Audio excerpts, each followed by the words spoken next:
Jemaat diundang untuk berdiri, kita akan sama-sama bernyanyi dari lagu Sion nomor 90, Percaya yang Menang.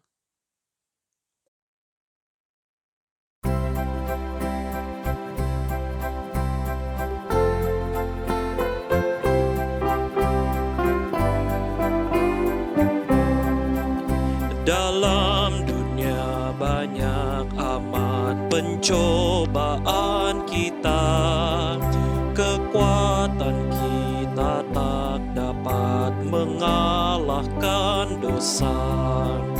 Tetapi pada Al-Masih adalah kuasa. Bangunlah hai orang saleh, pakaikan percaya. Percaya yang menang, percaya yang menang. Ajaiblah percaya yang alahkan dunia. Orang saleh umat Tuhan dulu dari kita, pegang teguh pengharapan lantaran percaya. Meski tajam panas setan mau membunuh kita, dapat kita lawan setan asalkan percaya. Percaya yang menang, percaya yang menang. Ajaiblah percaya yang alahkan dunia. Kanan kiri ada musuh menyerang kita. Majulah jangan bertangguh, tetaplah setia. Pakailah ketopong selamat dan lawanlah setan. Kuasa Tuhan akan dapat musuh dikalahkan. Percaya yang menang, percaya yang menang. Ajaiblah percaya yang alahkan dunia. Semua orang yang menang dapat jubah putih, namanya selalu di depan Al-Masih yang suci. Nyalakanlah percayamu dan beranikan hati. Haraplah pada Al-Masih yang patut dipuji. Percaya yang menang, percaya yang menang. Ajaiblah percaya yang alahkan dunia.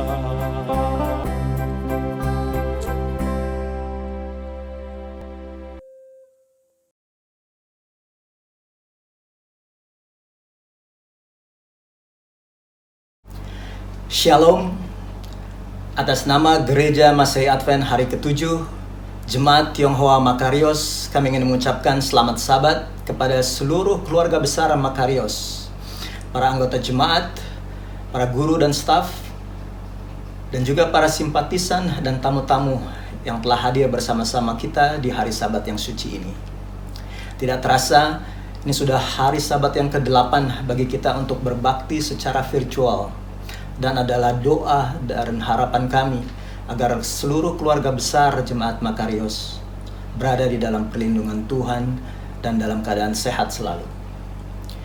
Pada hari Sabat ini kita akan dilayani oleh Pendeta Abdul Raja Guguk, yang bagi sebagian kita tidak asing lagi karena Pendeta Abdul Raja Guguk telah beberapa kali datang melayani di Jemaat Makarios. Beliau menyelesaikan kuliah di UNAI pada tahun 1971 dan setelah itu melayani di Sumatera Selatan, di Palembang sekitar 6 tahun sebelum melanjutkan pendidikan untuk S2 dan S3-nya di Filipina. Di Filipina juga Pendeta Abdul Raja Guguk bertemu dengan Dr. Belen Pantangko dan dikaruniai 3 orang anak. Dan ketiga orang anaknya juga adalah merupakan dokter. Dan pada hari Sabat ini kita bersuka cita karena keluarga Pendeta Abdul Raja Guguk juga akan ikut melayani pada saat kebaktian ini. Anaknya Amy akan membawakan sebuah lagu pujian dan cucunya Enzo akan membawakan cerita anak-anak. Untuk pelajaran sekolah Sabat, seperti biasa akan dipandu oleh Pendeta Moritz dan juga akan ada beberapa narasumber yang tidak asing lagi buat kita, yaitu adalah Pendeta Herlen Yang, Pendeta Heski Wauran, dan juga Pendeta Dedi Kurniawan. Sebelum kita memasuki acara kebaktian, ada beberapa pengumuman yang akan saya sampaikan. Mulai hari Sabat ini, CMC Jakarta bersama dengan Jemaat Makarios melakukan KKR secara live streaming di YouTube channel Mempelajari Alkitab. KKR dan seminar kesehatan ini dimulai jam 9 pagi tadi hingga jam 11. Jadi buat kita, mungkin setelah acara kebaktian, setelah makan siang, kita bisa mengajak saudara-saudara kita, mengajak tamu kita untuk ikut menikmati dan menonton kembali KKR dan seminar kesehatan. KKR akan dibawakan oleh Evangelis Arlen Jim yang berjudul Hanya Satu, dan seminar kesehatan dibawakan oleh Dr. Larry. Mari kita bersama-sama mendoakan dan kita menyaksikan KKR yang akan berlangsung selama 7 Sabat ke depan. Berikutnya juga adalah seminar kesehatan yang akan dibawakan oleh Ibu Leong Pitlin mulai hari Senin besok, tanggal 11, selama 4 Senin ke depan, mengenai The Maker's Diet. Ajak seluruh anggota keluarga, ajak tamu-tamu, ajak saudara-saudara untuk melihat seminar kesehatan secara online yang akan ada di Zoom. Anda bisa lihat di layar. Dan kiranya seminar ini juga dapat membawa orang lebih banyak untuk hidup sehat dan juga akan mengenal lebih dekat kepada Tuhan. Mari kita mulai acara kebaktian kita dengan kita berdoa di dalam hati kita masing-masing.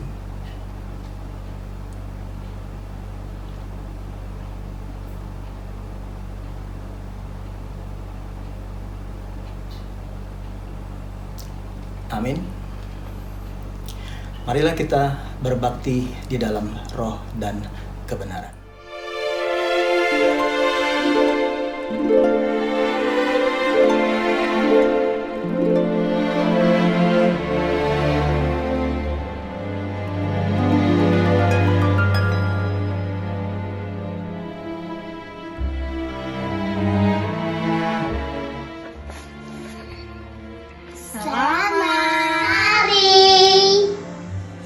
Sabat. Tuhan Memberkati keluarga.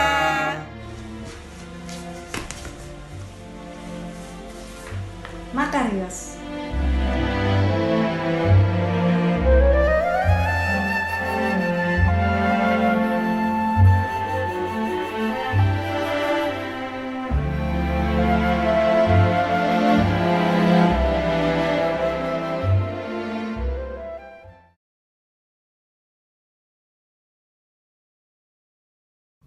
Selamat Sabat, everyone. I am Enzo Rafael Rajagukuk Magnaye. Today I will tell you about the story of the dog that laughed all the way home. One day after work, Wayne parked his pickup truck beside his house. Then he heard his lady neighbor calling him to go to her house as quickly as he could. When he went there, he saw his little beagle dog flopping around like a fish out of water. He had a weird look in his eyes, and he was foaming out of his mouth. He got his dog and put him in a trailer that he had in his yard. He called the vet, and then he found out that he might have the rabies disease. But the only way to make sure was to test his brain cells, but there was no way he could do that if the dog was alive. So he got his dog out of the trailer, but then his dog scratched him and he was bleeding scratches. Then some of his saliva went there to his bleeding scratches. Because a human could get rabies from that, he was super scared. So, when they went to the animal hospital, the wise and experienced veterinarian looked at the dog and said, "Oh, he only has a bone in his throat." So the veterinarian got the bone from his throat, and Wayne and his dog was so happy, and that's when he laughed all the way home. Thanks to the training of the veterinarian, God gave him the special abilities to become the special animal veterinarian. Isn't it wonderful that we have special people to turn to for special needs? We should thank them. God hears and answers our prayers because He loves us so much. And thank you for listening to my story.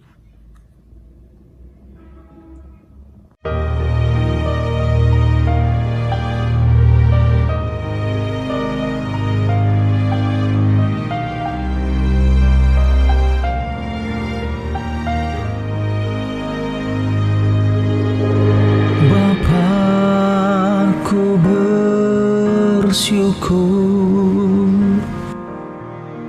atas semua kebaikan-Mu Bapa, karena kasih-Mu, karena cinta-Mu, Kau selamatkan aku.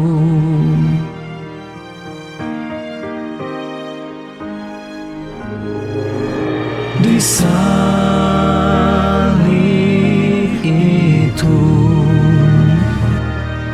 Engkau disiksa dan mati bagiku. Pengorbanan-Mu sungguh berarti bagiku.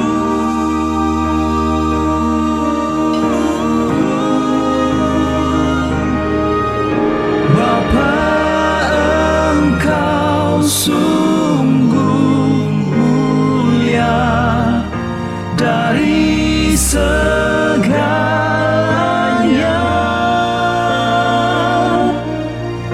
Kau telah mati gantikanku, Kau tebus dosaku.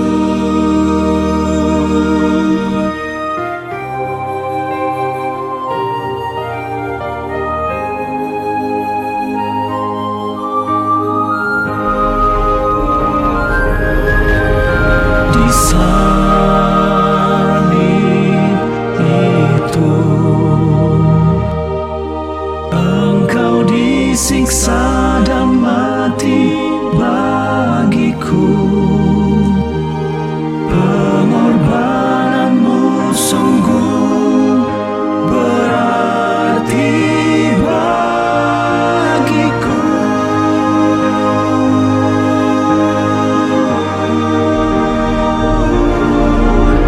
Bapa, Engkau sungguh mulia dari segalanya.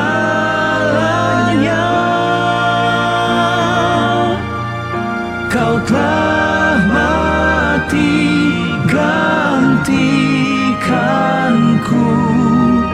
Kau tebus dosaku. Ku tinggikan Engkau, ku muliakan Engkau.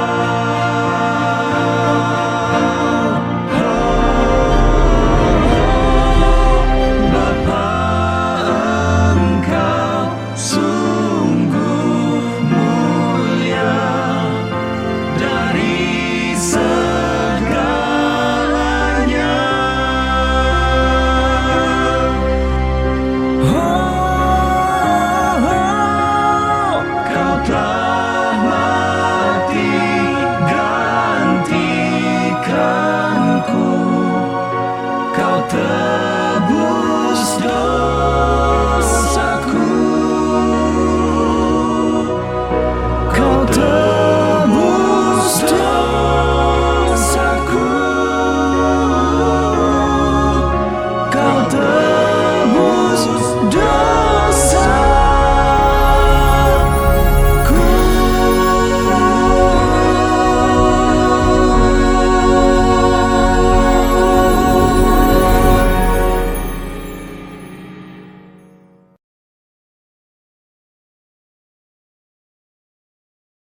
Shalom, selamat pagi, selamat hari Sabat bagi kita semua, anggota Jemaat Makarios, dan juga para pemirsa yang menyaksikan acara kita pada pagi hari Sabat yang suci ini. Saudara-saudara sekalian, tentunya kita bersyukur kepada Tuhan atas pimpinan dan penyertaan Tuhan bagi masing-masing kita, sehingga pada Sabat ke-6 atau pelajaran ke-6 dalam pelajaran sekolah Sabat ini, kita boleh bertemu walaupun hanya lewat online, tapi saya percaya Tuhan ada bersama-sama dengan kita dimanapun kita berada. Judul pelajaran sekolah Sabat kita pada Sabat ini adalah mengapa penafsiran diperlukan. Kenapa sih diperlukan? Dan ayat hafalannya terdapat di dalam Ibrani 11 ayat 6. Tetapi tanpa iman tidak mungkin orang berkenan kepada Allah. Sebab barang siapa berpaling kepada Allah, ia harus percaya bahwa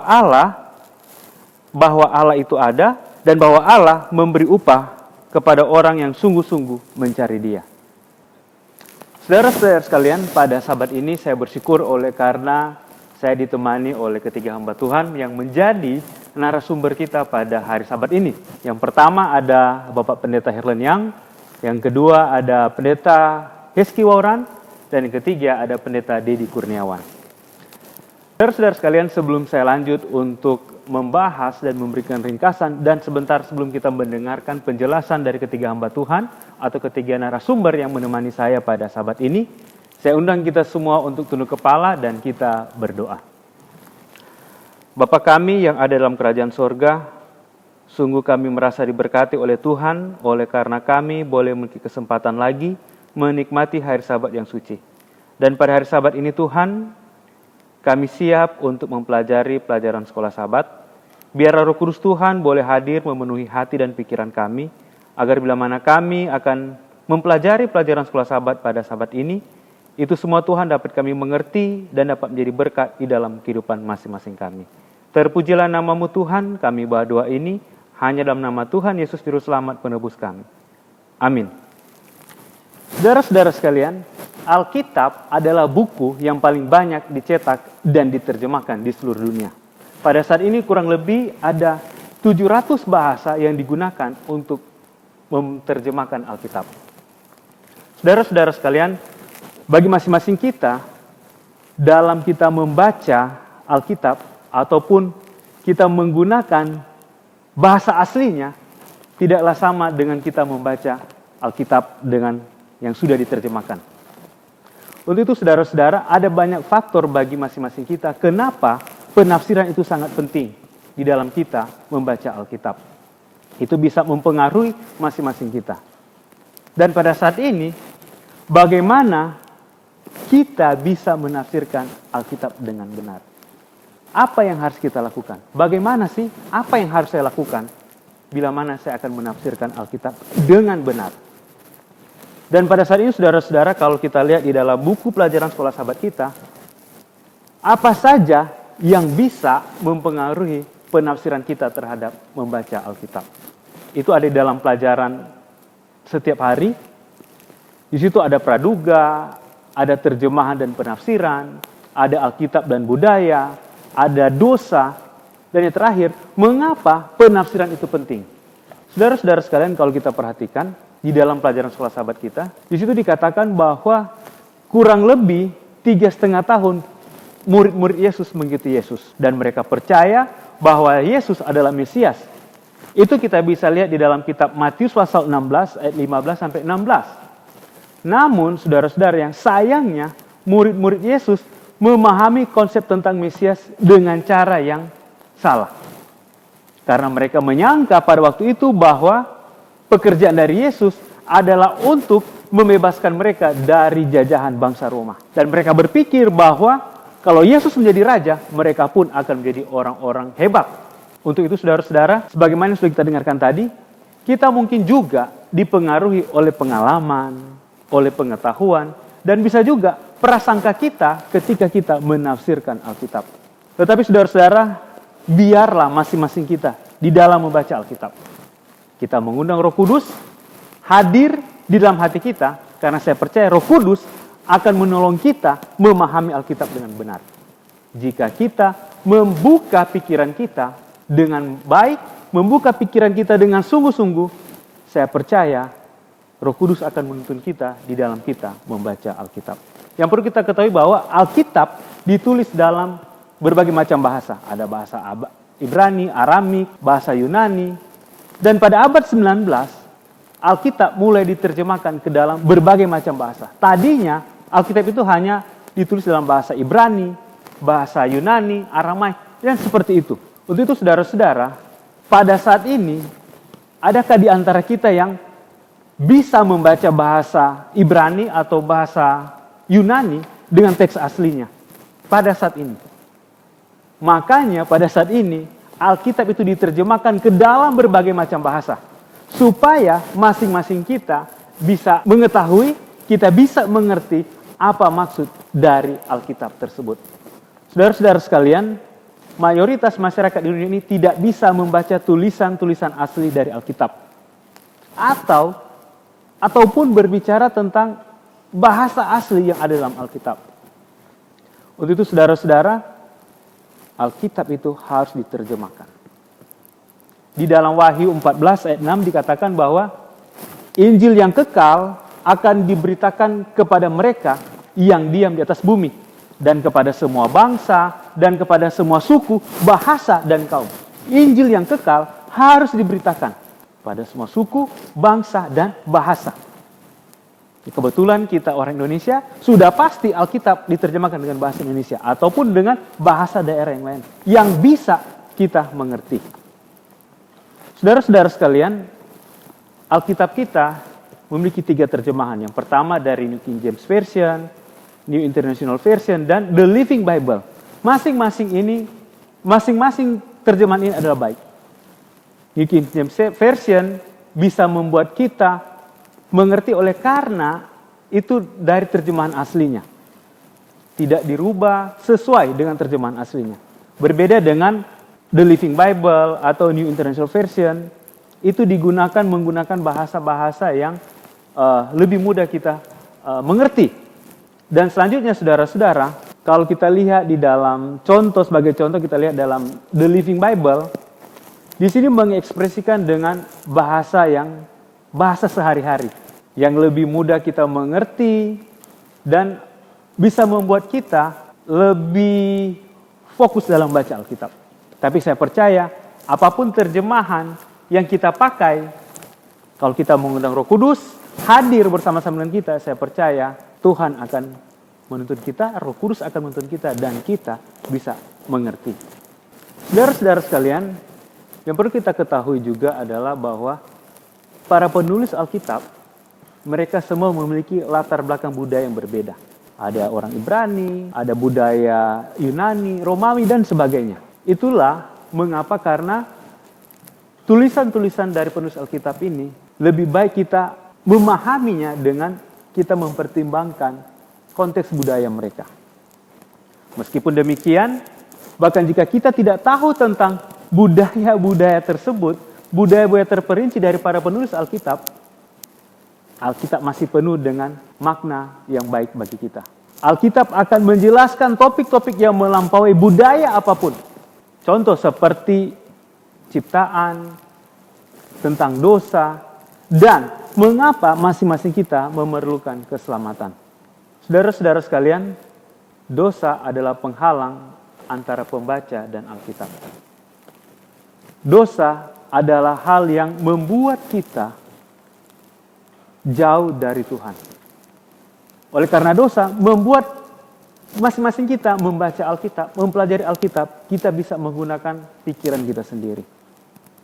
Dan bisa juga karena dosa membuat penafsiran-penafsiran kita itu tidak sesuai dengan firman Tuhan. Dan pada saat ini saudara-saudara yang harus kita perhatikan, bila mana kita membaca Alkitab. Oleh karena dosa, bisa jadi kita mempelajari Alkitab, kita merasa diri sudah tahu, kita merasa sudah tahu segalanya, kita merasa bahwa pendapat kita yang paling benar, sehingga apa yang dikatakan firman Tuhan, itu sudah kita tidak patuhi lagi. Banyak orang membaca Alkitab memakai pemikirannya sendiri, menafsirkan secara asal-asal. Sebagai contoh mungkin tentang hari Sabat. Kalau kita baca Alkitab berbicara tentang hari Sabat, banyak orang berpikir bahwa hari Sabat itu hari yang pertama atau hari Minggu. Padahal jelas-jelas terjemahannya bahwa hari Sabat itu hari Sabtu. Tetapi itulah manusia, dipenuhi dengan akal budi, dipenuhi dengan hal-hal yang merasa sudah tahu, sehingga apa saja yang ditulis, dia bisa menerjemahkan, menafsirkan secara pribadi. Dan saya percaya itu semua akibat pengaruh dari dosa bagi masing-masing kita. Saudara-saudara sekalian, bagi masing-masing kita, bila mana kita akan menafsirkan Alkitab, biarlah seperti yang sudah saya katakan tadi, biarlah kita mengundang Roh Kudus hadir bersama-sama dengan kita, agar masing-masing kita boleh diberikan pengertian, boleh diberikan hikmat yang benar, agar demikian maksud yang ditulis, ayat-ayat yang ada dalam Alkitab yang kita baca, kita boleh mengerti. Ya, bila mana penafsiran yang benar, bila mana kita menafsirkan Alkitab yang benar, sudah pasti akan menghasilkan satu kesatuan dalam doktrin, satu kesatuan dalam pengajaran, satu kesatuan dalam gereja, dan satu kesatuan di dalam misi gereja kita.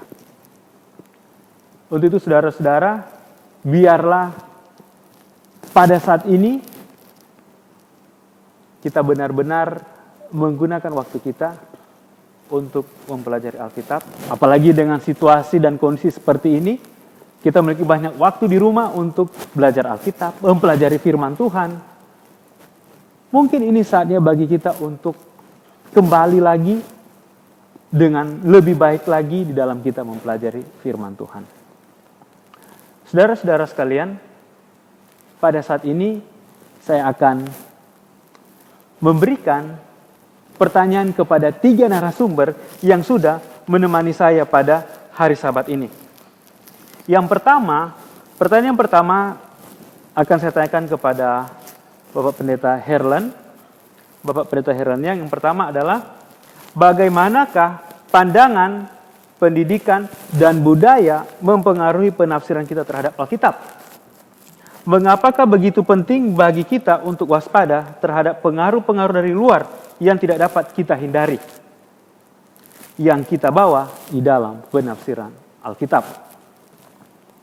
Baik, terima kasih Pendeta Moritz untuk pertanyaan yang diberikan. Saya coba untuk jawab pertanyaan ini. Ada 3 aspek yang mempengaruhi seseorang di dalam menafsirkan Alkitab. Yang pertama adalah orang itu sendiri ketika dia membaca dan menafsirkan Alkitab. Yang kedua, yaitu penulisan atau terjemahan Alkitab yang dia gunakan.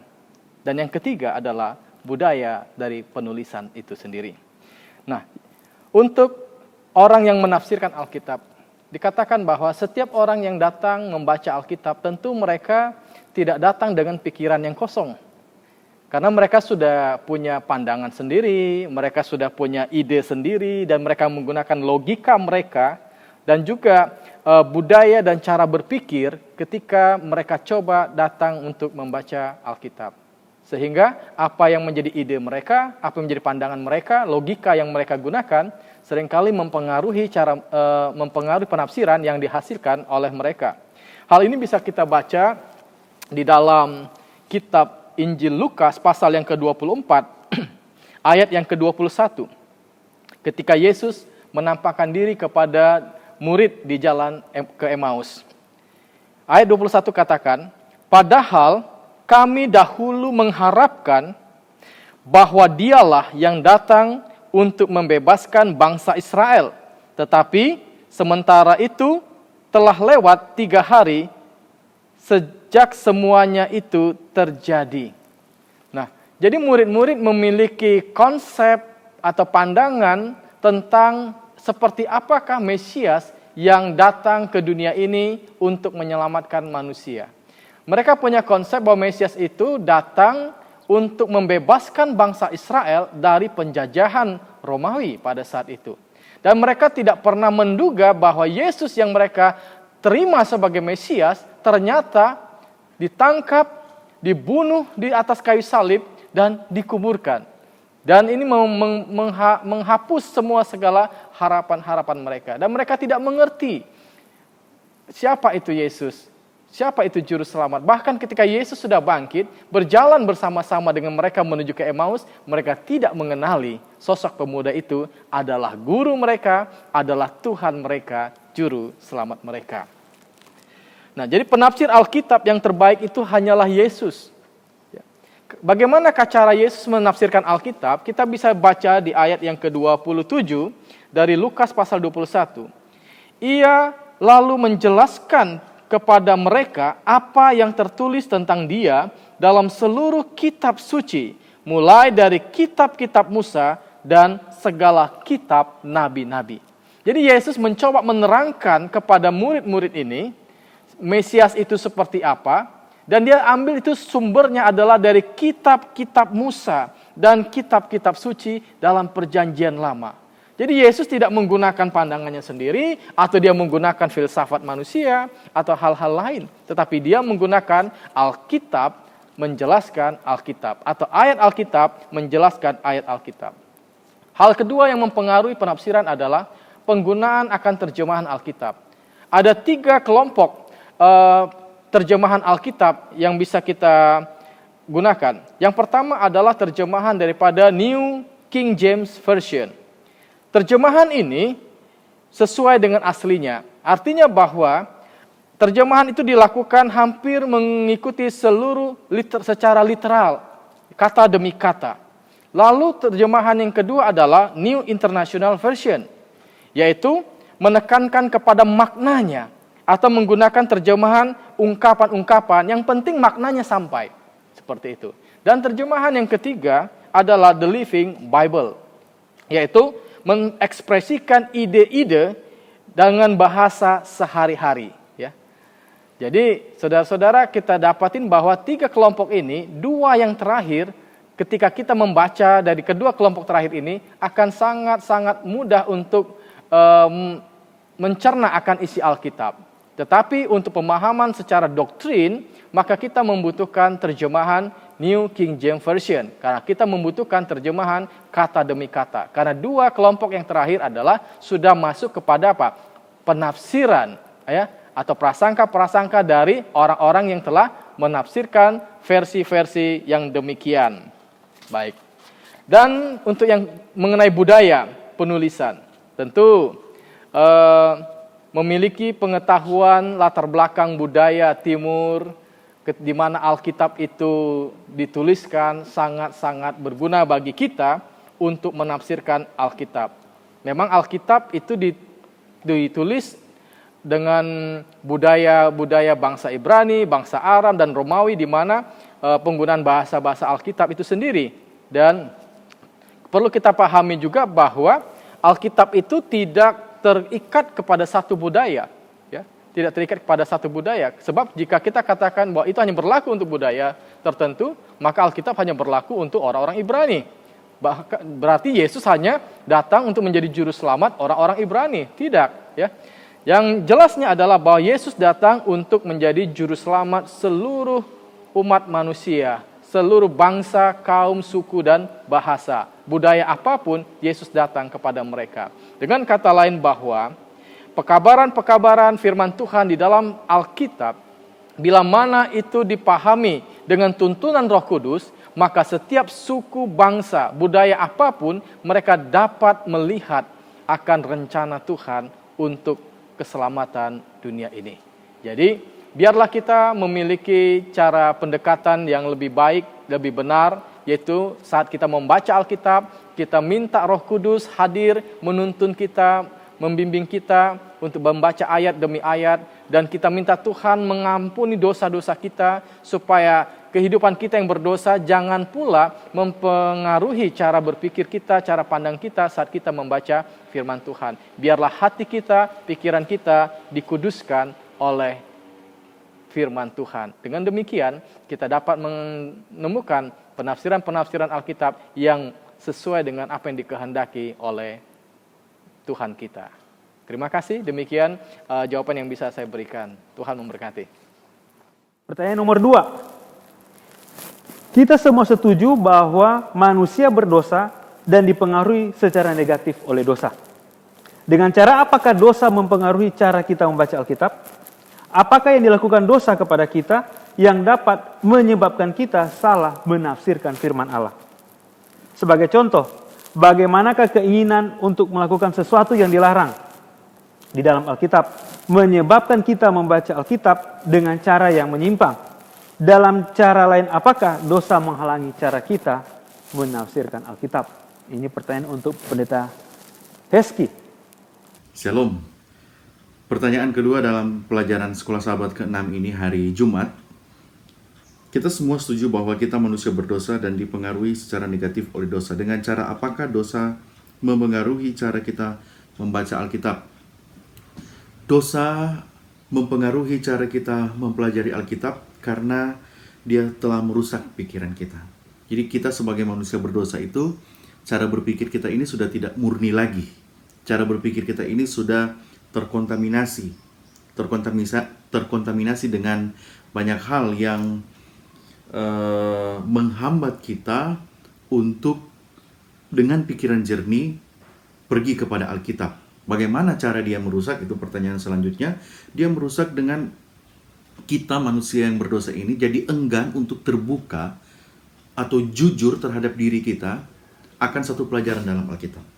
Ketika Alkitab mengatakan satu hal yang bertentangan dengan diri kita, dengan sesuatu hal yang kita lakukan selama ini dan itu keliru, kita jadi enggan, kita jadi kurang terbuka, jadi kurang jujur sama Tuhan dengan apa yang dikatakan oleh Alkitab bagi kita.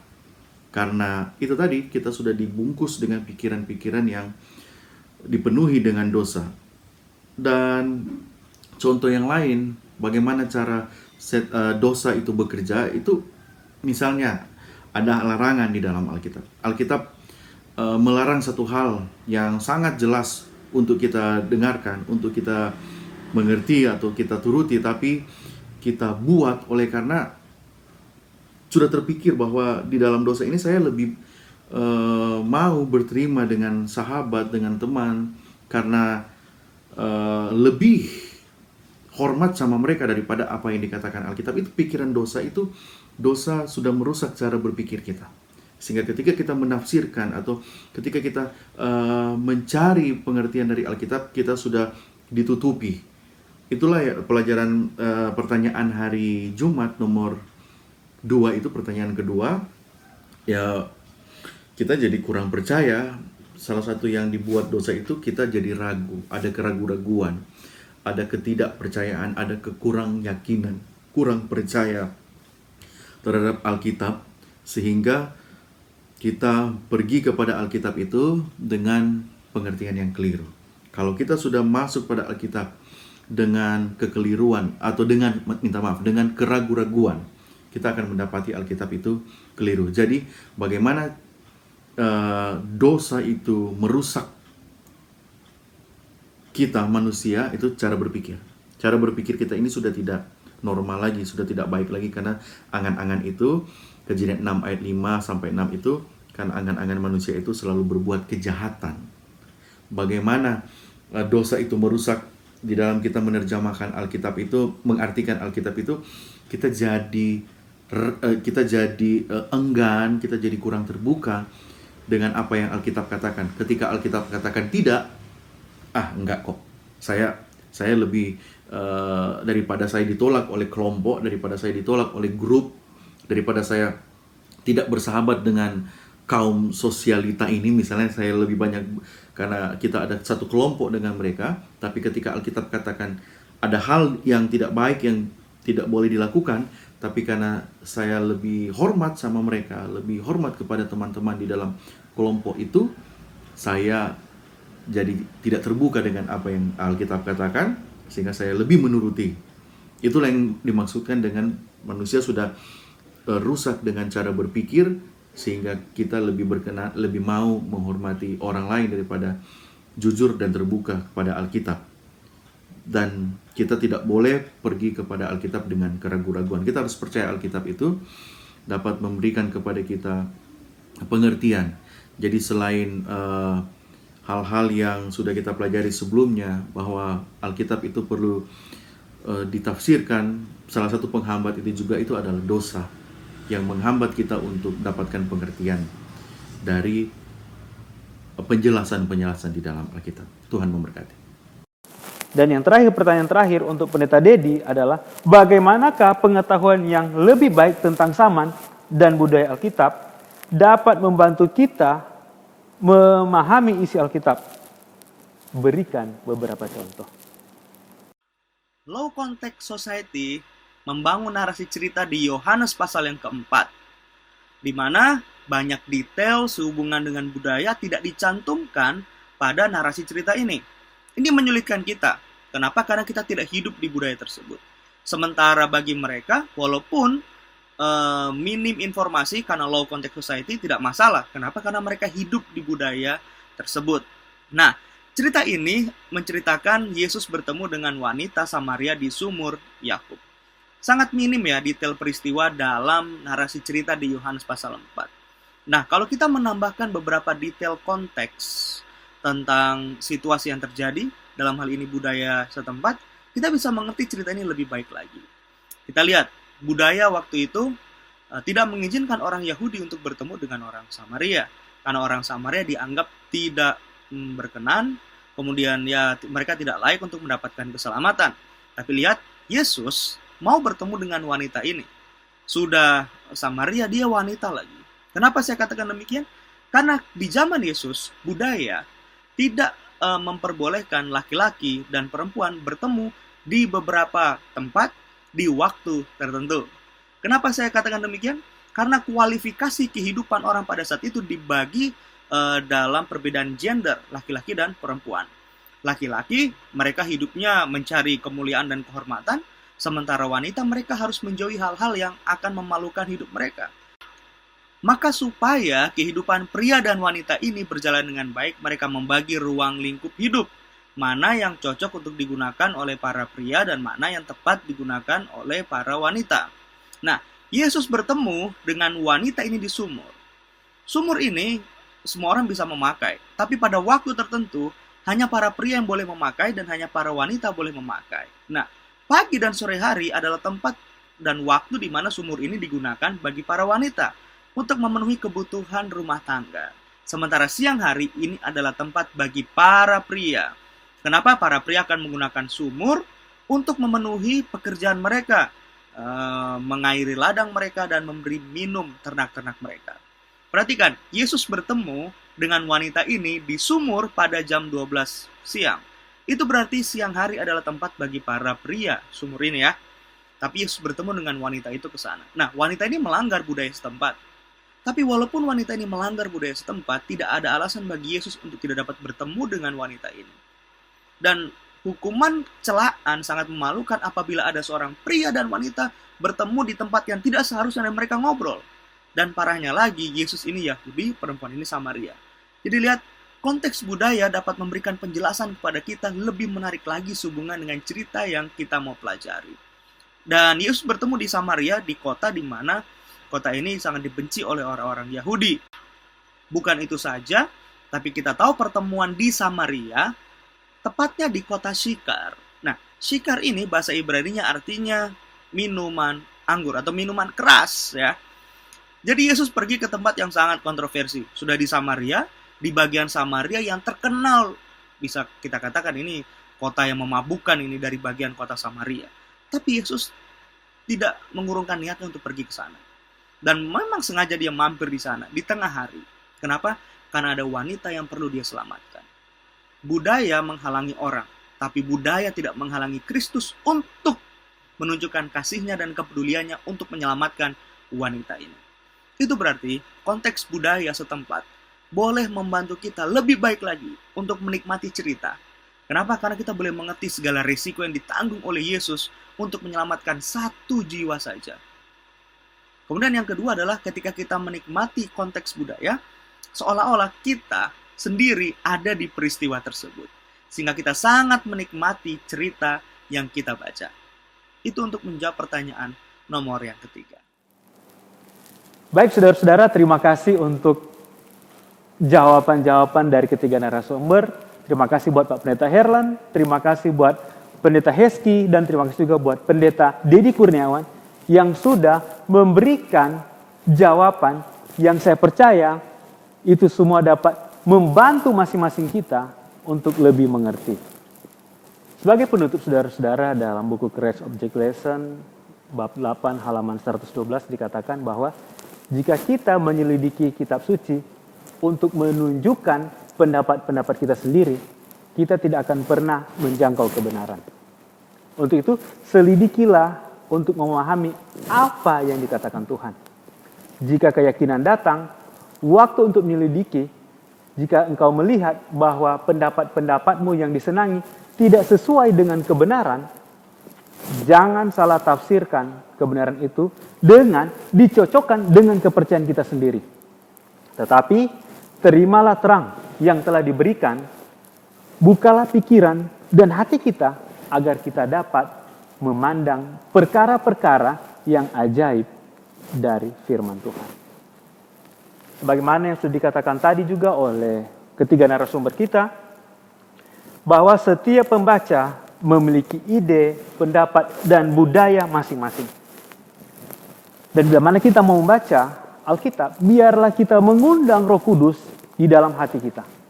Mengundang Roh Kudus hadir bersama-sama dengan kita agar kita boleh dibukakan pikiran kita diberikan hikmat agar kita boleh mengerti. Dan kita bersyukur oleh karena kita berada pada saat ini, kita memiliki budaya Timur yang bisa membantu masing-masing kita mengerti, bisa menolong kita mengerti di dalam kita menafsirkan Alkitab. Dan selanjutnya, dosa sudah merusak pikiran manusia.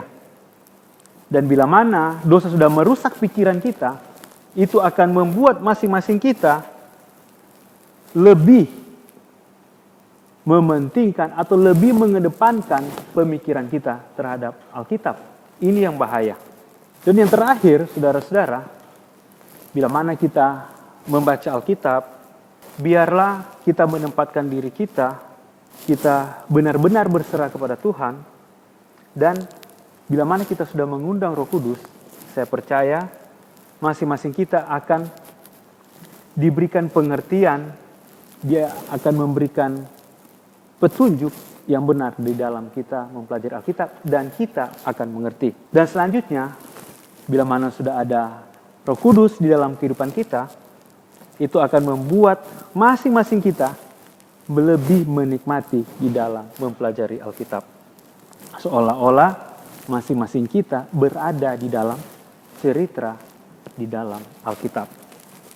Untuk itu, saudara-saudara, biarlah di dalam kehidupan kita ini, kita undang Roh Kudus, kita undang untuk hadir bersama-sama dengan kita, agar bila mana kita membaca Alkitab, kita boleh membaca dengan baik, dengan benar, dan kita diberikan pengertian yang benar tentang Alkitab. Dan saya percaya, bila mana kita sudah diberikan pengertian yang baik, kita akan melakukan apa yang dikatakan oleh Alkitab. Kiranya Tuhan memberkati kita semua pada Sabat ini. Tuhan Yesus memberkati. Amin.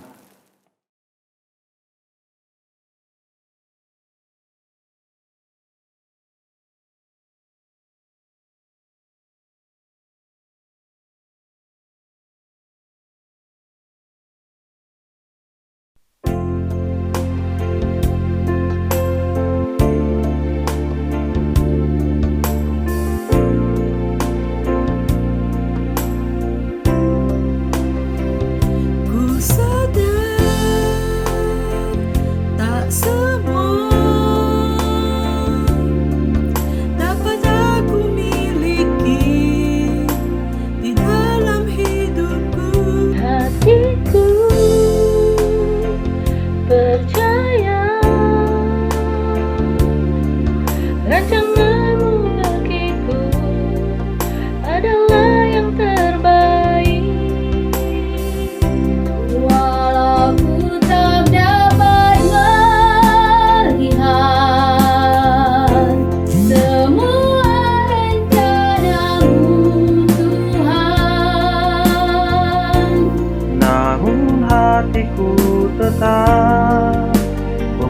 memandang padamu, Kau tuntun langkahku. Walau ku tak dapat berharap atas kenyataan hidupku, namun hatiku tetap memandang padamu, Kau ada untukku.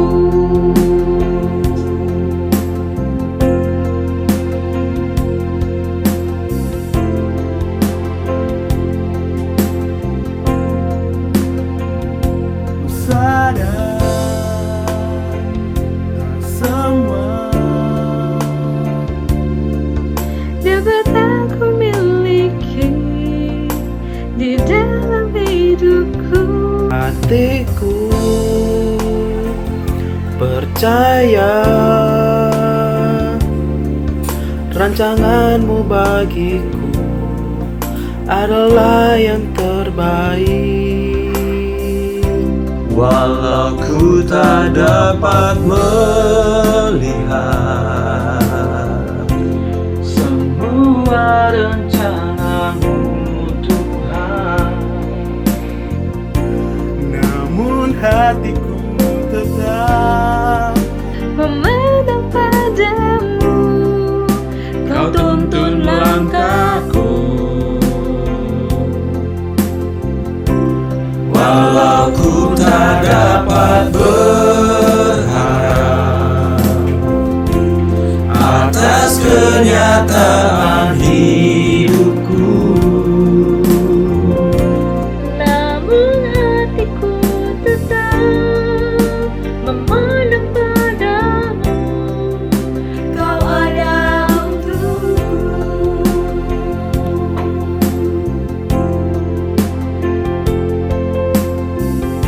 Tuhan adalah kekuatanku dan perisaiku, kepadanya hatiku percaya.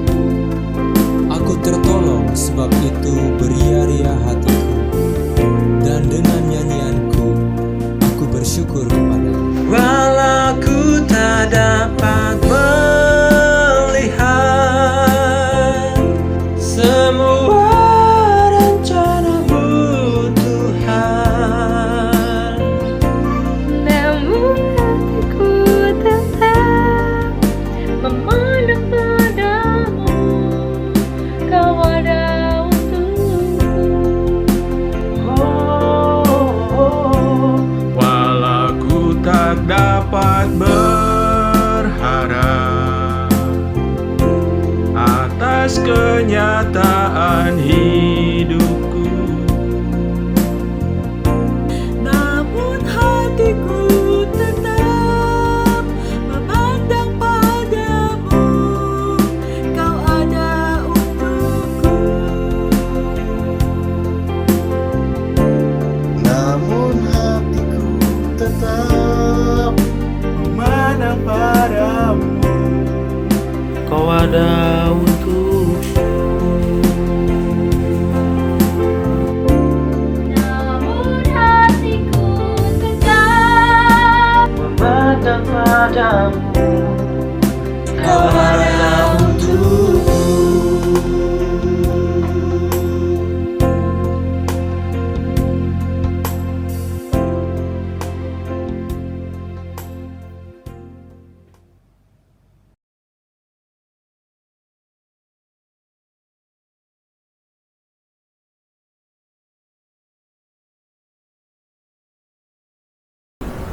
Shalom saudara-saudara sekalian, hari ini saya akan membawakan tips tentang kembang kol.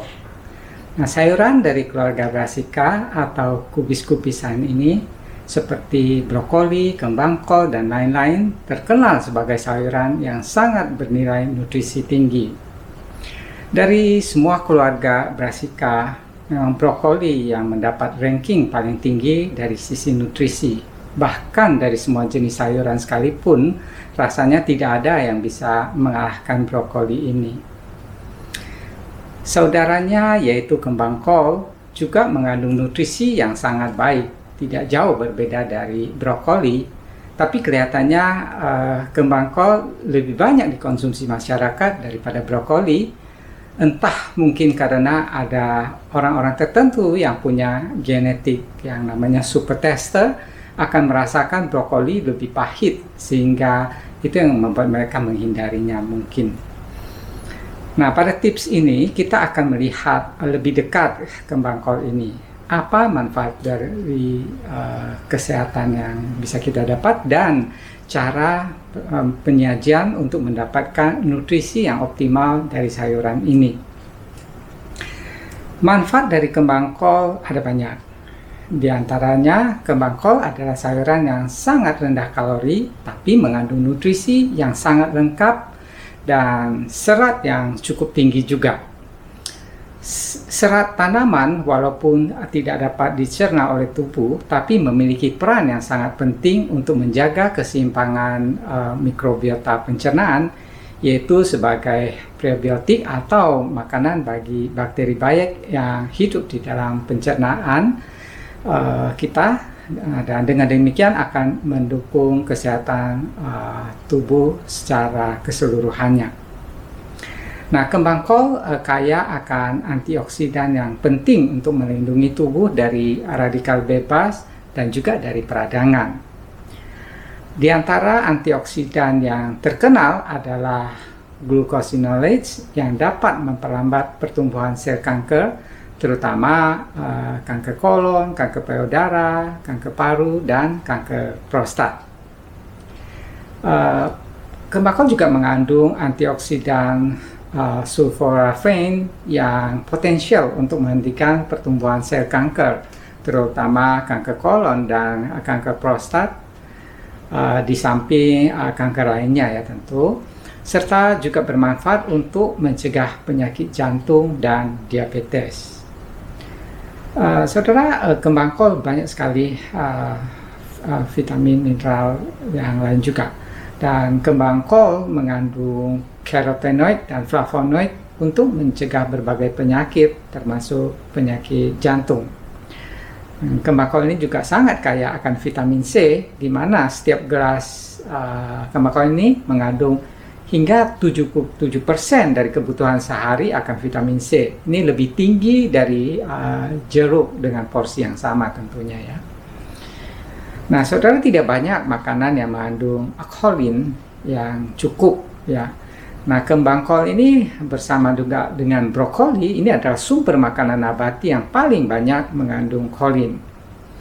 Kolin sangat dibutuhkan untuk fungsi otak kita, untuk mencegah penumpukan kolesterol di hati kita, dan juga untuk mencegah penyakit jantung. Saudara, bagi Anda yang merasa kegemukan, nah, kembang kol ini adalah sayuran yang sangat rendah kalori dan sekarang ini mulai populer ya digunakan sebagai pengganti nasi. Sebagai perbandingan saudara, segelas kembang kol itu mengandung 5 gram karbohidrat, sementara segelas nasi itu mengandung 45 gram karbohidrat, jadi hampir 9 kali lipatnya ya, jauh sekali bedanya. Nah, cara menyiapkan kembang kol untuk mendapatkan nutrisi yang optimal itu harus kita perhatikan. Saudara, ada satu zat aktif yang terpenting di dalam sel brassica, terutama tentang kita bahas kembang kol ini, yang memiliki khasiat anti kanker, yaitu namanya sulforaphane. Ya. Nah, sulforaphane ini terbentuk dari zat glucoraphanin yang ada di dalam kembang kol. Dan jika bercampur dengan enzim myrosinase yang juga ada di dalam kembang kol, tapi letaknya di ruangan yang berbeda ya, maka dengan kita memotong atau kita mengunyah atau kita hancurkan sel-sel dari kembang kol ini, maka kedua zat ini akan bercampur dan akan membentuk yang namanya sulforaphane ya. Nah, untuk terbentuk sulforaphane ini memerlukan waktu. Itu sebabnya saudara, kembang kol atau brokoli atau juga brassica yang lain, setelah dipotong itu sebaiknya dibiarkan selama kurang lebih setengah hingga 1,5 jam, ya, supaya sulforafen ini bisa terbentuk dengan maksimal.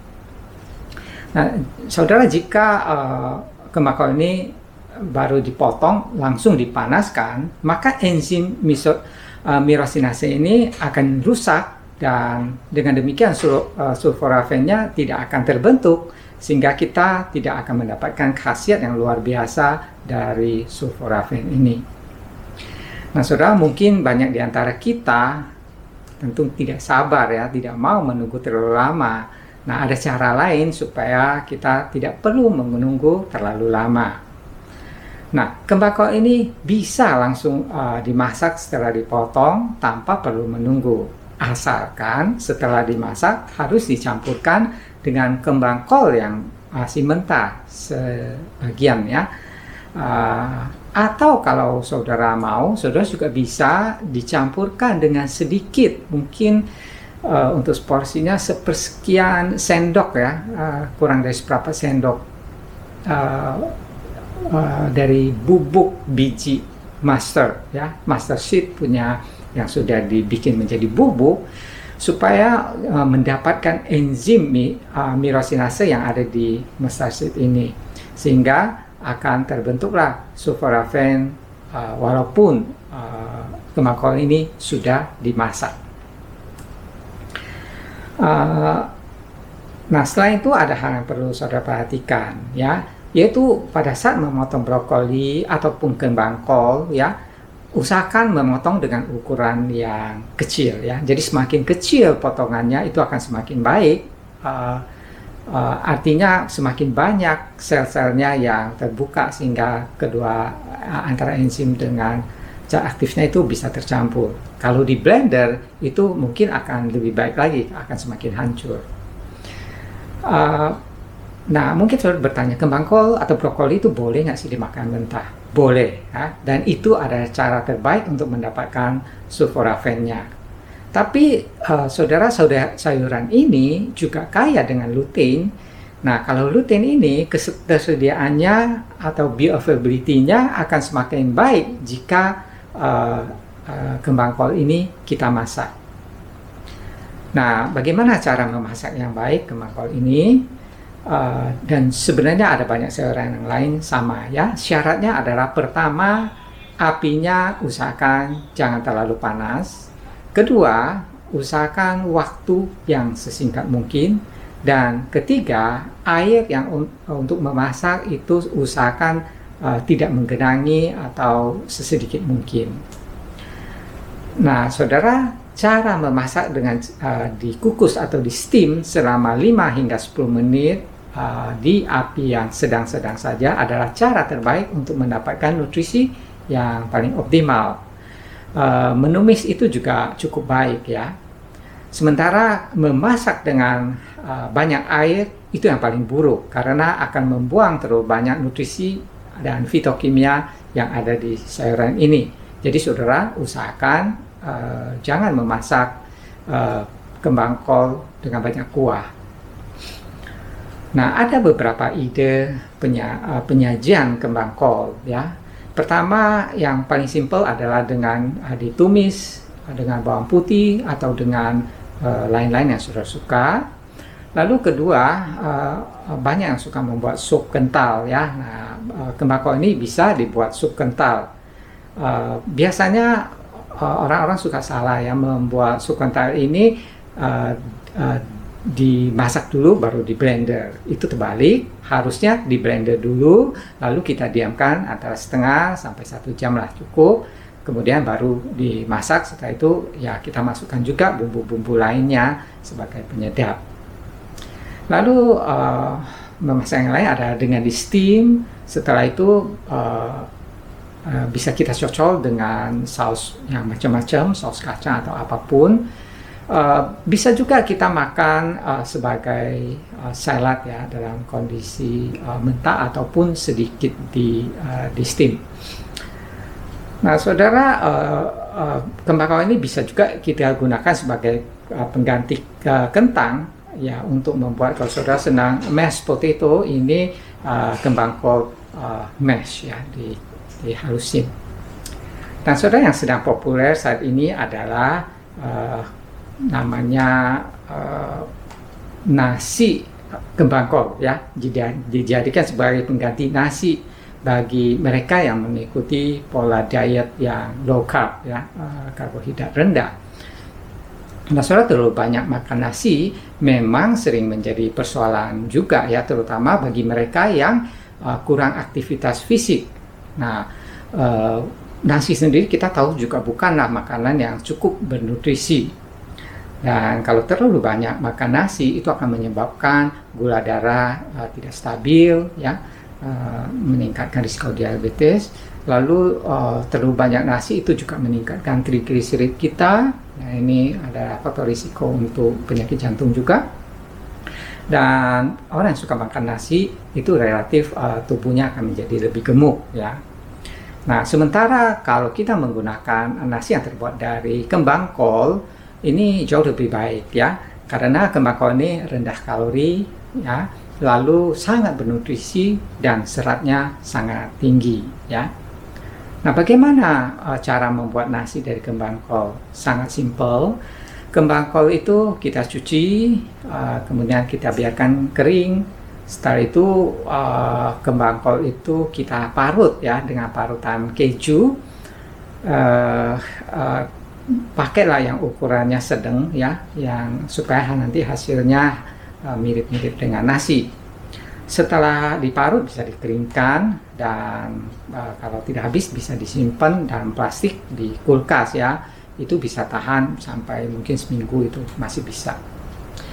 Nah, kalau saudara mungkin aneh ya, merasa nasi kembang kol nggak biasa, nggak apa, saudara bisa campurkan saja. Mungkin saudara masih masak nasi, lalu saudara juga kukus nasi kembang kol ini, lalu saudara campurkan sebagian-sebagian untuk membiasakan diri makan nasi kembang kol ini. Saudara tentu ingat ya, jangan dimasaknya bersamaan karena nasi kan lama matangnya, sementara kembang kol cukup dikukus 5-10 menit saja. Nah, demikian saudara tips hari ini, semoga bermanfaat. Akhirnya Tuhan memberkati. Shalom.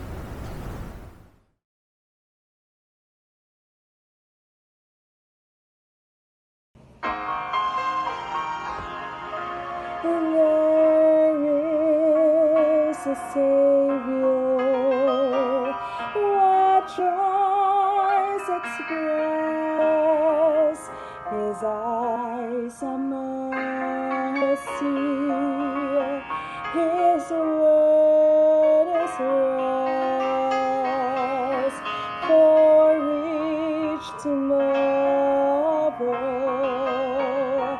for yesterday.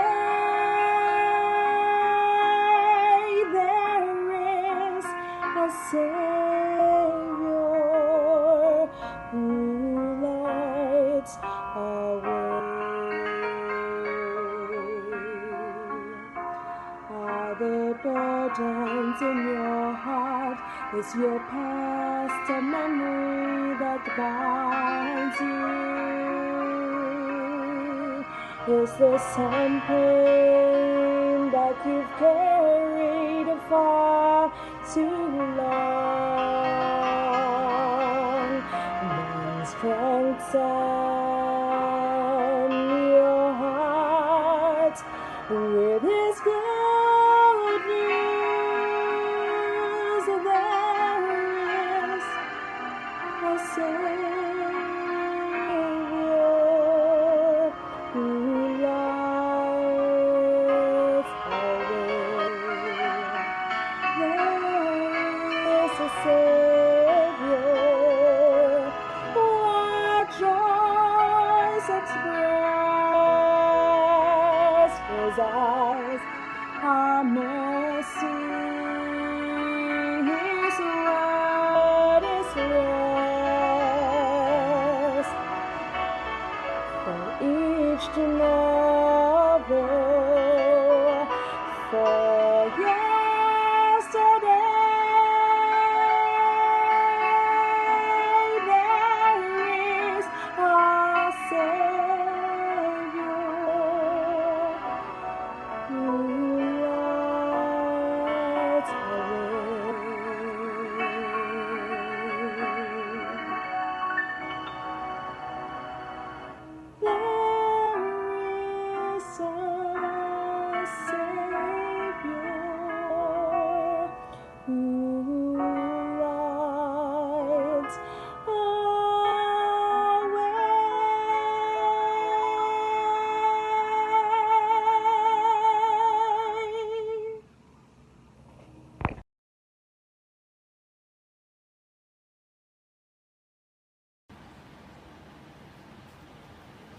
Selamat Sabat saudara-saudara yang seiman di persekutuan Makarios. Di dalam suasana prihatin, cemas, takut, bimbang, berduka, dan berkabung karena seluruh dunia ditimpa wabah coronavirus yang merajalela hampir di 205 negara di seluruh dunia, mengakibatkan kematian 200.000 lebih di seluruh dunia dalam tempo yang singkat, hanya 4 bulan. Kadang-kadang kita mendengar di televisi bahwa ada 5.000 orang sampai 8.000 orang meninggal dalam tempo 1 hari. Sungguh sedih dan mengerikan. Yang menjadi pertanyaan adalah, apakah coronavirus itu datang daripada Allah? Di dalam Yahya 17 ayat 17 dikatakan, firman itu adalah kebenaran.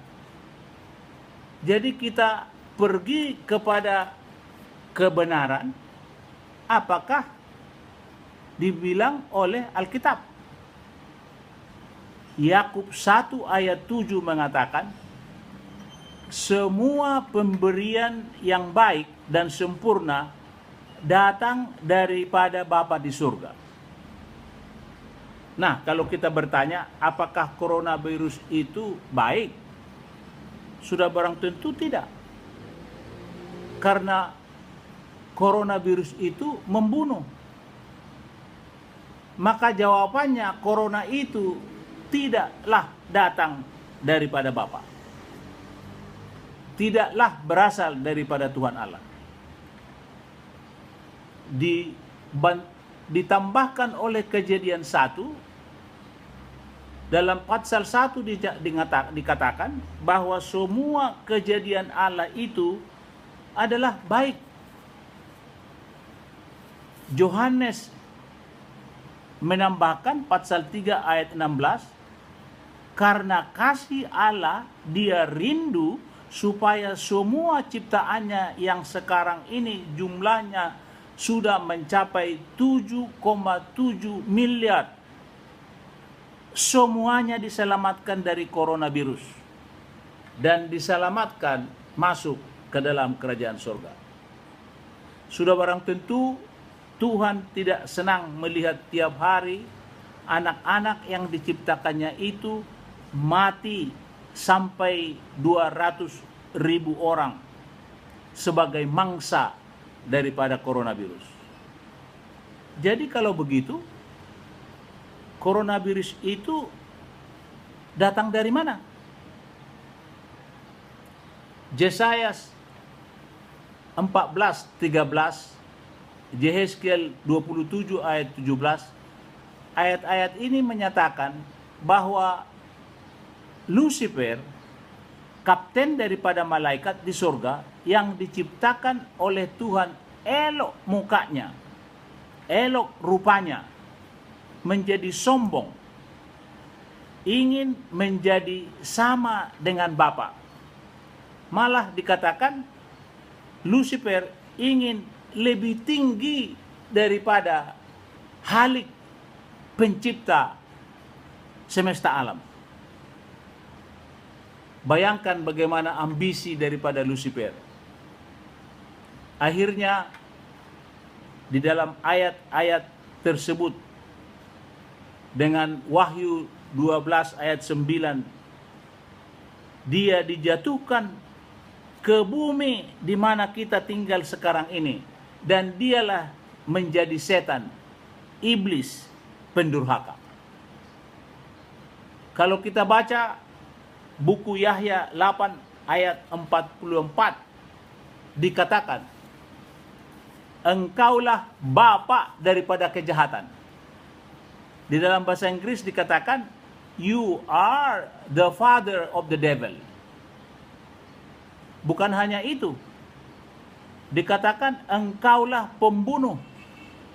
Engkaulah pembunuh dari semula.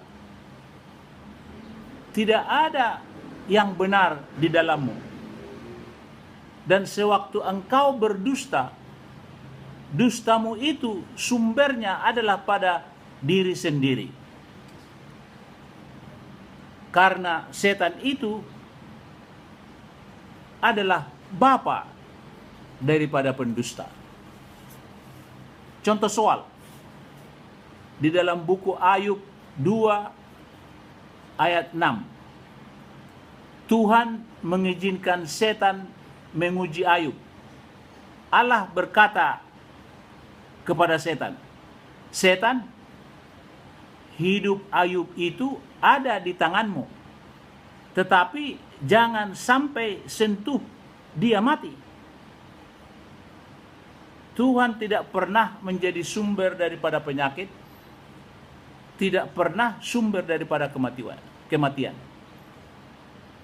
Tetapi Tuhan mengizinkannya menderita supaya sama seperti emas yang diuji untuk lebih murni dan sempurna. Makanya Ayub mengalami penderitaan, kesusahan, dan penyakit. Coronavirus melanda masyarakat di dunia ini. Tidak membedakan yang terdidik dengan yang tidak terdidik. Yang mampu dengan yang tidak mampu. Yang kaya dengan yang miskin. Laki-laki atau perempuan. Yang tua atau muda. Berpangkat atau tidak berpangkat. Semua insan menjadi mangsa daripada coronavirus. Di Filipina, di mana kami tinggal sekarang, menurut laporan April 27, ada 7.777 positif. Ada sampai 500 lebih meninggal dunia. 932 dipulihkan. Tidak ada transportasi udara, laut, dan darat. Toko ditutup, sekolah, gereja, tempat rekreasi, dan mall. Hanya yang dibuka grocery, farmasi, dan bank. Mata pencaharian berhenti. Yang paling sedih, kalau seseorang sudah positif dari coronavirus, kalau dia lemah, dibawa ke rumah sakit, ke intensive care, dan dia meninggal, tidak ada upacara penguburan, tidak ada dignity daripada seorang yang meninggal sekarang kalau meninggal akibat daripada coronavirus.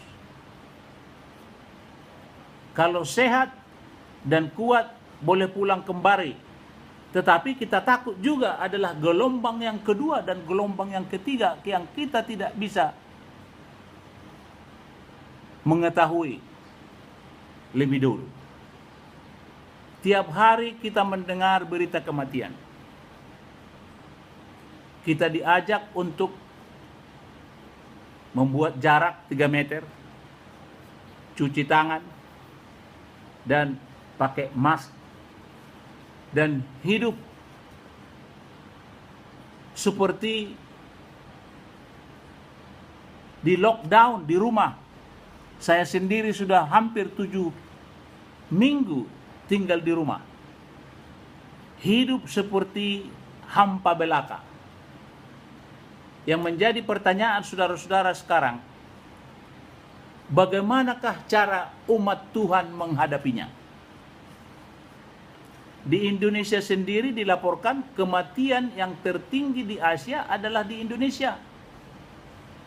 Menurut laporan, 390 meninggal satu hari. Kasus di Indonesia menurut 27 April sudah mencapai 9.096. Dan yang meninggal sudah 765. Pulih 1151. Bagaimana caranya umat-umat Tuhan yang ada di Indonesia menghadapi krisis dan pengalaman seperti ini. Saudara-saudara, saya mengajak masing-masing kita melihat dua umat Tuhan dari Perjanjian Lama yang memberikan contoh bagaimana mengatasi situasi yang bersamaan alamiahnya. Contoh yang pertama, sikap Ayub. Sewaktu dia diuji setan dan diizinkan Tuhan mengalami penyakit boil di dalam bahasa Inggris. Di dalam bahasa Indonesia, sakit bara yang busuk dari telapak kaki sampai ke kepalanya. Ada dua sikap yang sangat baik yang kita boleh contoh setiap hari. Ayub 1 ayat 21. Ayub mencetuskan hati nuraninya. Dia berkata, saya lahir tidak punya baju, dan kalau saya pulang kepada Allah Bapa, tidak punya baju juga. Dia tambahkan, Tuhan yang memberi, Tuhan yang mengambil. Ayat 15 buku Ayub 13. Ayub berkata, walaupun Tuhan mengizinkan saya mati pada hari ini, saya tambahkan pada hari ini, akan tetapi saya akan tetap mempercayai Tuhan. Ayub berpasrah sepenuhnya kepada Tuhan. Contoh yang kedua, sikap dari Raja Daud. Raja Daud mempunyai sikap untuk berpegang teguh kepada perjanjian-perjanjian Tuhan. Di dalam buku Kamus Teologi dikatakan ada 31.173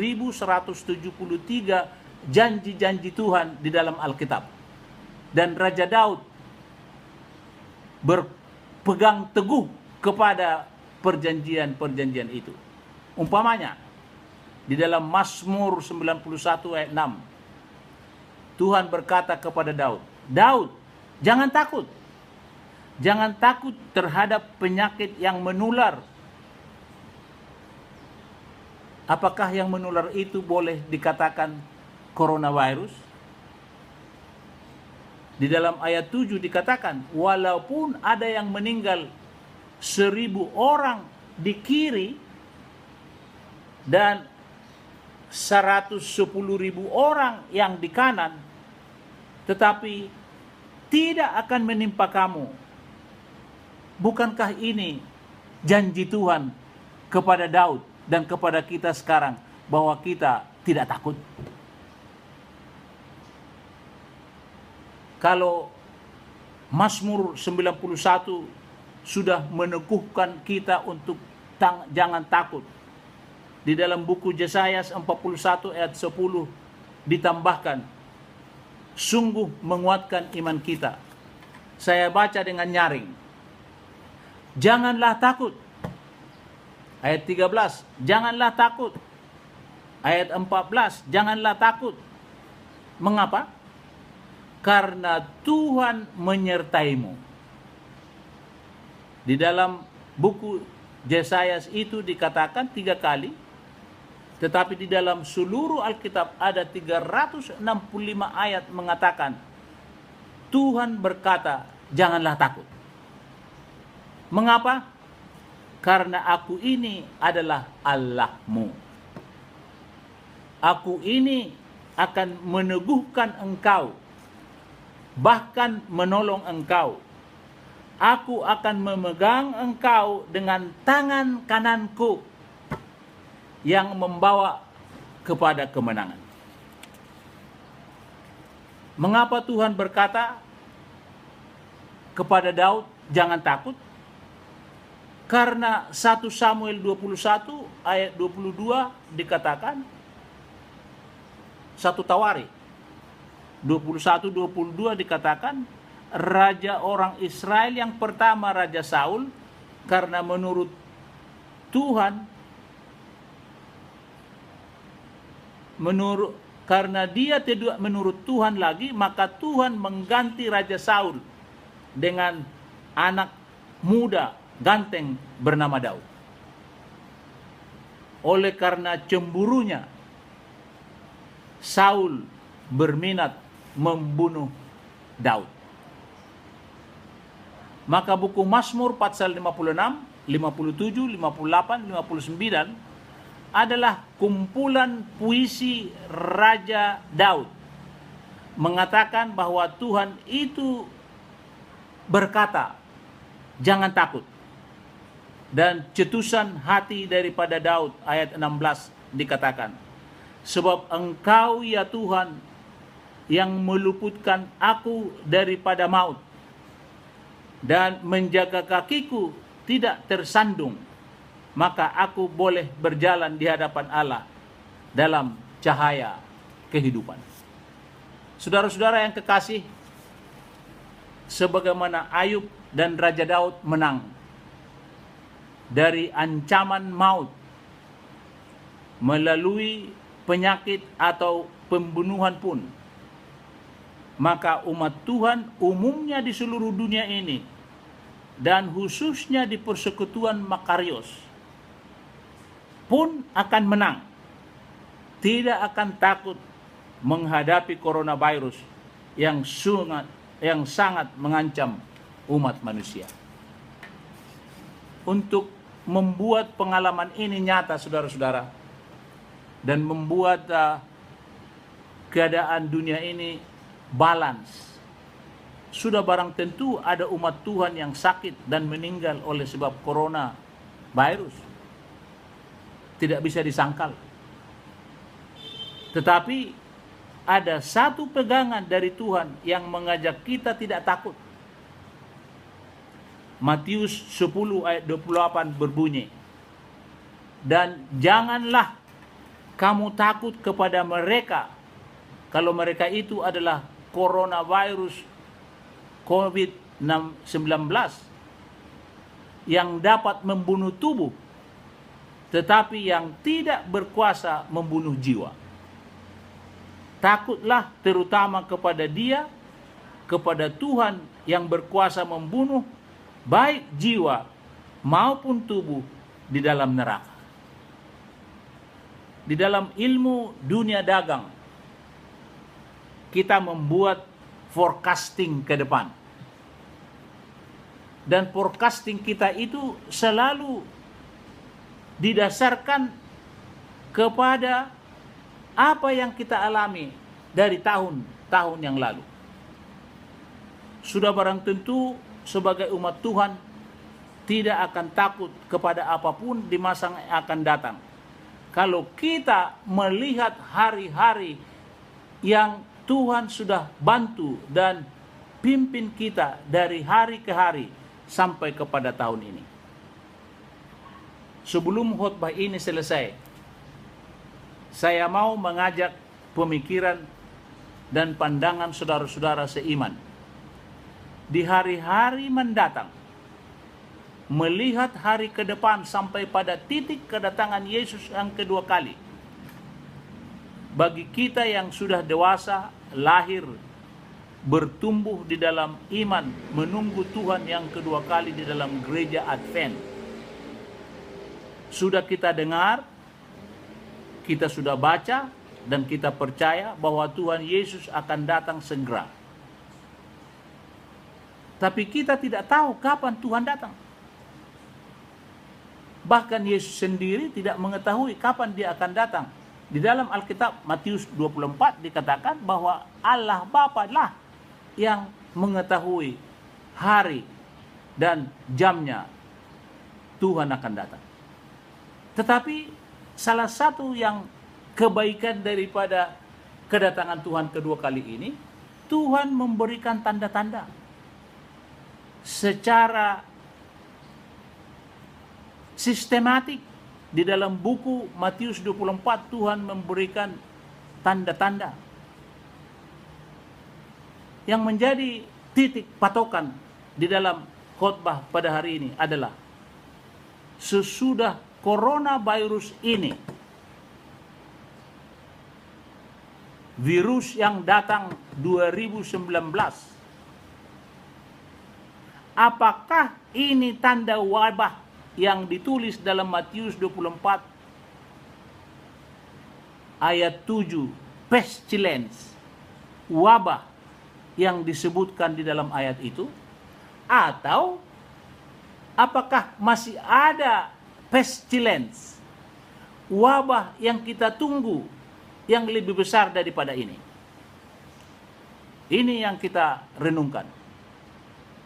Menurut nubuatan di dalam Alkitab dan dalam buku Kejadian, hari terakhir oleh Ellen White, sebelum Tuhan datang yang kedua kali, kita masih akan mengalami berbagai-bagai kejadian seperti pelaksanaan hukum hari Minggu, waktu kesusahan, waktu penelitian, pencurahan Roh Kudus, persecution, pemeteraian, selanjutnya pintu kasihan tertutup, dan cawan murka Allah akan datang. Demikian Tuhan akan datang. Saudara-saudara yang kekasih, saya sebutkan ini sebab pemimpin-pemimpin dunia agama, pemimpin politik, pemimpin ekonomi, pemimpin kesehatan, dan seluruh pemimpin-pemimpin yang ada di dunia ini, yang saya amati, yang saya tidak sebut namanya satu persatu, tetapi pergerakan sewaktu pandemik COVID-19 ini mengajak dunia bersatu dan akan memaksakan apa yang diputuskan oleh kerukunan daripada satu pemerintah di dunia ini. Dan sejarah mengatakan minority of minorities selalu scapegoat, selalu menjadi kambing hitam, dan minority menjadi sasaran atau victim daripada majority.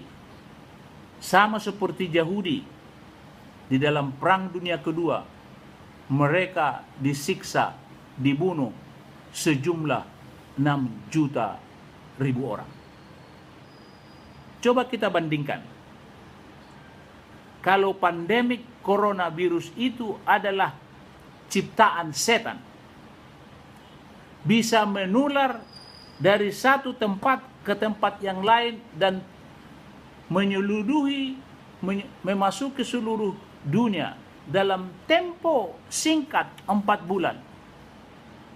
Ada kemungkinan besar, saudara-saudara, kejadian-kejadian yang kita sebutkan tadi bisa juga terjadi di waktu seketika, in the twinkle of the eye. Maka Tuhan melalui suaranya mengajak kita untuk bersedia. Matius 24 ayat 13 dikatakan, orang yang bertekun sampai pada kesudahannya akan selamat. Apakah saudara-saudara telah bersedia? Apakah saya sudah bersedia?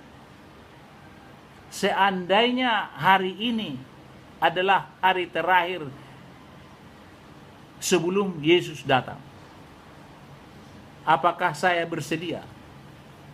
Apakah saudara-saudara bersedia? Perumpamaan 10 anak darah, 5 diantaranya adalah bijak. Dan kebijakan mereka itu adalah berpasrah sepenuhnya kepada Tuhan, mempunyai hubungan pribadi kepada Yesus Juru Selamat, dan membuka hati mereka itu untuk didiami oleh Roh Kudus, dan Roh Kudus membimbing mereka dari hari ke hari dari satu hari ke hari sampai kepada kedatangan Tuhan Yesus yang kedua kali.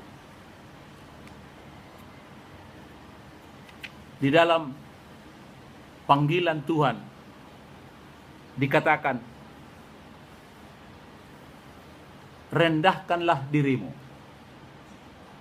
berdoalah, carilah Tuhan Allah sewaktu masih terbuka, bertobatlah dan meminta pengampunan dosa-dosamu. Akhirnya saya akan mengampuni engkau dan memulihkan tanah di mana kamu tinggal. Pemulihan daripada tanah di mana kita tinggal adalah waktu kita menerima Yesus datang dan kita dibawa ke dalam kerajaan surga, dan kita akan diberikan hidup selama-lamanya, dan kita akan ditempatkan di tempat dunia yang baru, di Yerusalem yang baru. Matius 11 ayat 28 memanggil kita, datanglah kepada Yesus, saya akan berikan peristirahatan. Peristirahatan daripada kejemuan badani, peristirahatan kejemuan daripada pikirani, sosiali, dan Tuhan akan mengundang kita untuk hidup selama-lamanya. Apakah saudara sudah bersedia? Setan mengancam kita perorangan. 10 tahun yang lalu saya diancam untuk satu hidup menyerah atau tidak. Saya stroke. Tetapi Tuhan memanjangkan hidup saya. Tahun yang lalu saya mengalami kecelakaan kendaraan. Tetapi Tuhan memberikan panjang umur. Tahun ini di dalam bulan Januari, Februari sampai bulan Maret, kita bukan hanya perorangan, tetapi secara kelompok kita diancam oleh setan untuk tunduk kepadanya melalui penyakit corona. Yang menjadi pertanyaan saya kepada saudara-saudara, apakah kita sudah bersedia kalau Tuhan datang? Kiranya Tuhan memberikan hati yang penuh bergembira menemukan dan menantikan kedatangan Tuhan yang kedua kali. Dan saudara-saudara kita yang berada di seluruh dunia ini akan bergabung menanti dan melihat Tuhan yang akan datang. Kami sudah bersedia diangkat dalam kerajaan. Kiranya umat-umat saudara-saudara yang di Makarios pun bersedia pada kedatangan hari itu. Tuhan memberkati. Amin.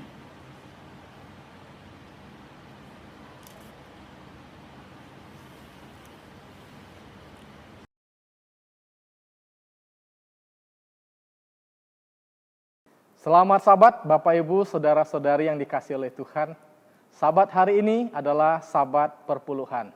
Saudara-saudara, kenapa kita perlu membawa perpuluhan kepada Tuhan? Apakah Tuhan sangat membutuhkan uang kita? Kita tahu bahwa Tuhan sangat kaya, tetapi perpuluhan diberikan sebagai satu bentuk ujian bagi setiap umat-umat Tuhan, untuk melihat apakah kita lebih mencintai Tuhan atau kita mencintai harta kita. Tuhan tentu ingin menjadi yang terutama, ingin diprioritaskan, dan Tuhan akan memberkati kehidupan kita. Kalau kita melihat di dalam kitab Markus pasal yang ke-12 ayat 41 sampai 44, cerita tentang persembahan seorang janda miskin. Pada suatu kali Yesus duduk menghadap peti persembahan dan memperhatikan bagaimana orang banyak memasukkan uang ke dalam peti itu. Banyak orang kaya memberi jumlah yang besar. Jadi hari itu Yesus duduk menghadap peti persembahan, di mana orang-orang datang membawa persembahan. Berbagai kalangan, baik orang kaya, orang menengah, ataupun orang miskin, mereka datang membawa persembahan mereka kepada Tuhan. Dan yang menarik perhatian Yesus adalah seorang wanita janda miskin. Dia datang dengan malu-malu ke depan untuk memberikan persembahannya. Dan Yesus katakan kepada murid-muridnya, coba perhatikan janda itu. Lalu murid-muridnya melihat bahwa janda itu memasukkan 2 peser uang ke dalam peti persembahan tersebut. Dan Yesus katakan bahwa dari semua orang yang memberikan persembahan ini, wanita inilah, janda miskin inilah pemberiannya yang paling besar. Cerita ini menunjukkan kepada kita bahwa Yesus tidak melihat kepada besarnya jumlah persembahan, perpuluhan yang dibawa. Tetapi Yesus lebih melihat kepada kualitas seseorang di dalam memberikan persepuluhan kepada Tuhan. Bila mana kita memberi karena kita terpaksa, maka itu bukan menjadi sesuatu hal yang menyenangkan bagi Tuhan. Bila mana kita memberi persembahan atau perpuluhan supaya dilihat oleh orang lain, maka Yesus pun tidak akan memuji. Tetapi Yesus melihat wanita miskin ini, seorang janda, dia memberikan seluruh uangnya ke dalam peti persembahan tersebut. Dia menunjukkan iman yang bergantung kepada Tuhan Sang Pemelihara. Saudara-saudara yang dikasihi oleh Tuhan, di tengah-tengah situasi ekonomi yang sedang menurun saat ini merupakan satu ujian bagi kita, ujian kesetiaan. Apakah kita setia untuk mengembalikan persepuluhan yang adalah milik Tuhan?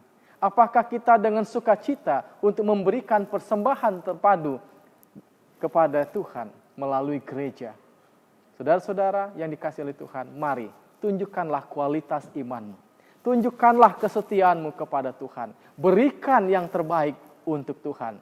Dan karena Tuhan telah berjanji bahwa Tuhan akan memelihara kehidupan kita. Bila mana saudara-saudara telah menyisihkan persepuluhan yang adalah milik Tuhan, serta persembahan terpadu untuk diserahkan kepada gereja, saudara dapat transfer ke rekening gereja yang akan ditampilkan di layar ini.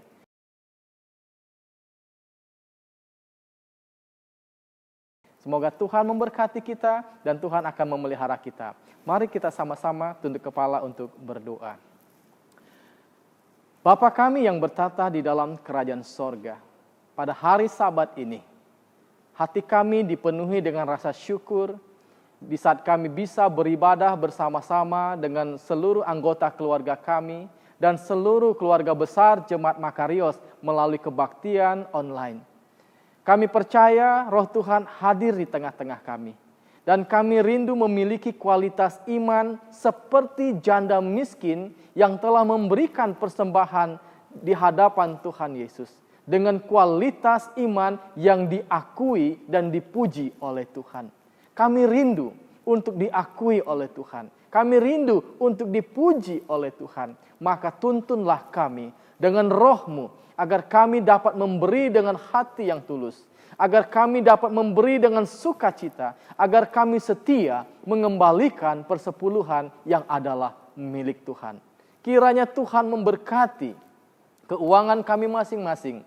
Kiranya Tuhan memberkati usaha-usaha dan pekerjaan umat-umat-Mu. Sehingga kami dapat setiap Sabat dengan penuh sukacita beribadah kepada Tuhan dan mengembalikan persembahan dan persepuluhan dari setiap penghasilan yang Tuhan berikan kepada kami. Bapa di sorga, berkatilah umat-umat Tuhan, keluarga besar Jemaat Makarios, agar hidup kami selalu dekat kepada Tuhan. Agar setiap pelajaran firman Tuhan yang telah kami terima, baik melalui pelajaran sekolah Sabat atau firman yang dibagikan oleh hamba Tuhan, Pendeta Abdul Raja Guguk, biarlah itu akan meningkatkan iman kerohanian kami. Biarlah itu akan membuat kami semakin setia kepada Tuhan. Dan biarlah itu akan membuat kami menjadi alat Tuhan untuk menjadi berkat bagi orang-orang yang ada di sekitar kami. Apabila hamba-Mu mengangkat tangan untuk memohon berkat daripada-Mu ya Bapa, biarlah tangan-Mu sendiri yang akan terangkat untuk memberkati umat-umat-Mu. Tuhan memberkati engkau dan melindungi engkau. Tuhan menyinari engkau dengan wajah-Nya dan memberi engkau kasih karunia. Tuhan menghadapkan wajah-Nya kepadamu dan memberi engkau damai sejahtera dari sekarang sampai selama-lamanya. Di dalam nama Tuhan Yesus Kristus kami berdoa. Amin.